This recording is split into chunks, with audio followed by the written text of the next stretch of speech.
चलिए प्राचीन भारत के इतिहास के स्रोत के बारे में जान लेते हैं। भारतीय इतिहास के स्रोत को 3 शीर्षकों में रख सकते हैं। पहला पुरातात्विक स्रोत, दूसरा साहित्यिक स्रोत और तीसरा विदेशी यात्रियों का विवरण। ठीक है ना। पुरातत्व वह विज्ञान है जिसमें भौतिक अवशेषों के माध्यम से प्राचीन और हाल के मानव अतीत का अध्ययन किया जाता है। पुरातात्विक स्रोत जो है इसको हम कई भाग में बांट सकते हैं। पहला अभिलेख, दूसरा सिक्का, तीसरा स्मारक, चौथा भवन, पांचवा मूर्ति कला, छठा चित्रकला और जो है सो अवशेष, सातवां अवशेष। इतने भागों में इसको हम बांट के आराम से इसका अध्ययन कर सकते हैं। ठीक है ना। तो पुरातात्विक स्रोत के अंतर्गत सबसे अधिक महत्वपूर्ण स्रोत जो है वो है अभिलेख। अभिलेख पत्थर के शिलाओं पर, स्तंभों पे, ताम्रपत्र पे, दीवारों पे और प्रतिमाओं एवं मुद्राओं पे उत्कीर्ण किया जाता था या किए गए हैं। ठीक है।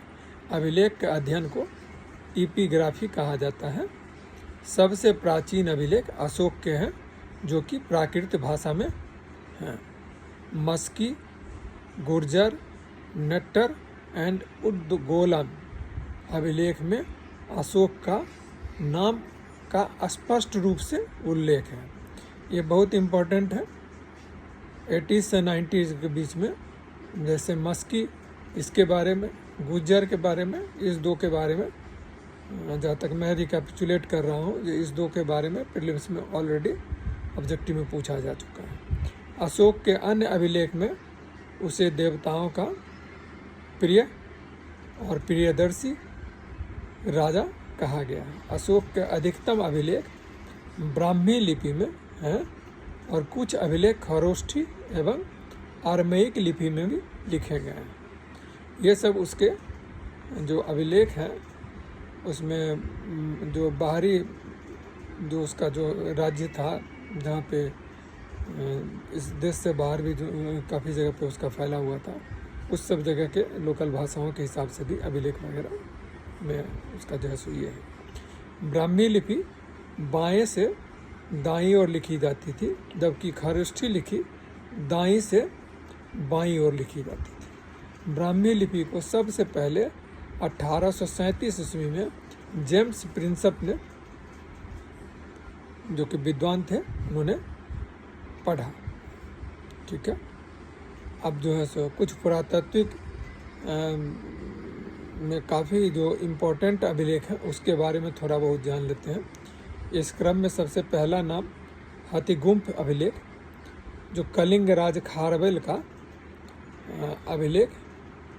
इसी अभिलेख में सर्वप्रथम भारतवर्ष का उल्लेख किया गया। दूसरा अभिलेख है जूनागढ़, जिसको गिरनार के नाम से भी जाना जाता है। यह अभिलेख रुद्रदमन का अभिलेख। यह अभिलेख संस्कृत भाषा में लिखा गया है और इसमें सुदर्शन झील का वर्णन है, जिसका रिपेयर करने का भी जिक्र जो है सो एक बार आया हुआ है। उसके बाद जो नेक्स्ट आता है वो है प्रयाग प्रशस्ति। यह अभिलेख समुद्रगुप्त का है।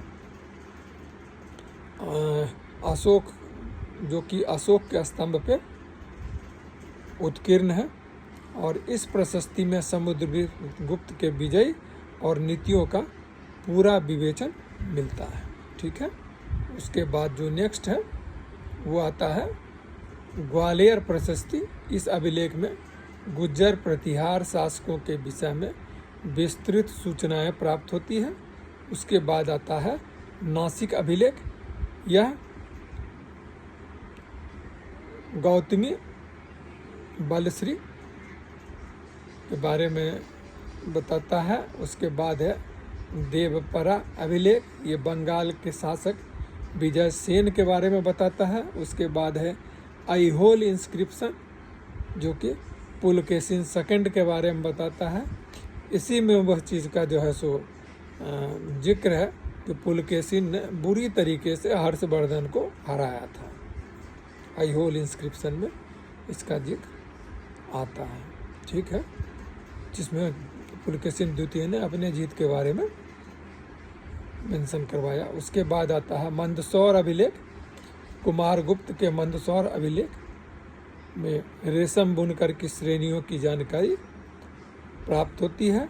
उसके बाद है भीतरी एवं जूनागढ़ जो है सो अभिलेख, जिसमें स्कंदगुप्त के बारे में हुनों के पर जो विजय प्राप्त किया था उसका विवरण है। उसके बाद है बांसखेड़ा एवं मधुबन अभिलेख, हर्षवर्धन की उपलब्धियों का वर्णन है इसमें। उसके बाद है बालघाट एवं काले अभिलेख, इसमें सातवाहनों की उपलब्धि का वर्णन है। उसके बाद है भारूत अभिलेख, ये शुंग राजाओं की उपलब्धि का जानकारी देता है। उसके बाद है एरन अभिलेख, भानु गुप्त का है। इसी में सबसे पहले सती प्रथा का जिक्र मिलता है। ये बड़ा इम्पोर्टेंट है, ये कई बार पूछा जाएगा। पहला लिखित साक्ष्य जो मिलता है हिस्ट्री में सती प्रथा का, यही एरन अभिलेख में मिलता है, ठीक है। उसके बाद आता है अयोध्या अभिलेख, जो कि शुंग शासकों की उपलब्धि के बारे में बताता है।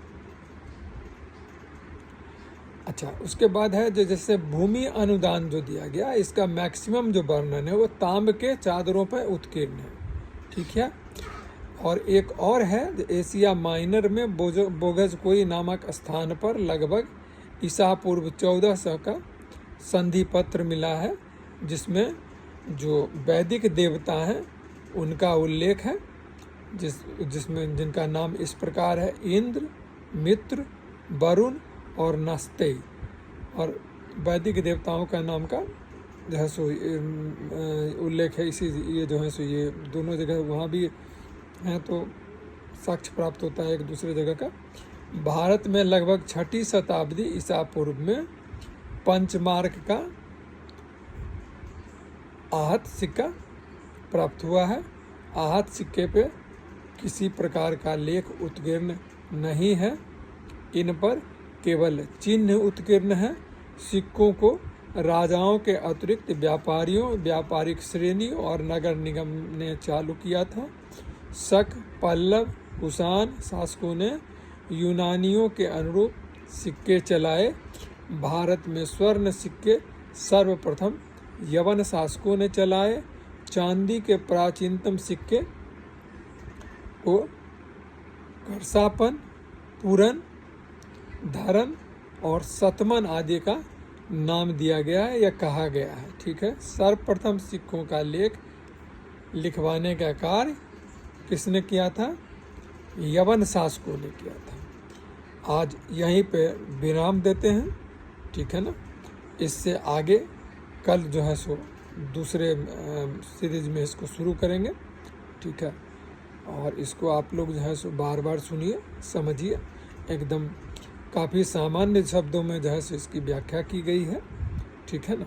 और अच्छा लगे तो इसको लाइक कीजिए, सब्सक्राइब कीजिए, शेयर कीजिए, ठीक है ना, जिससे कि काफ़ी लोगों तक ये पहुँचे, ठीक है। और thank you very much for watching me. All the best. Thank you.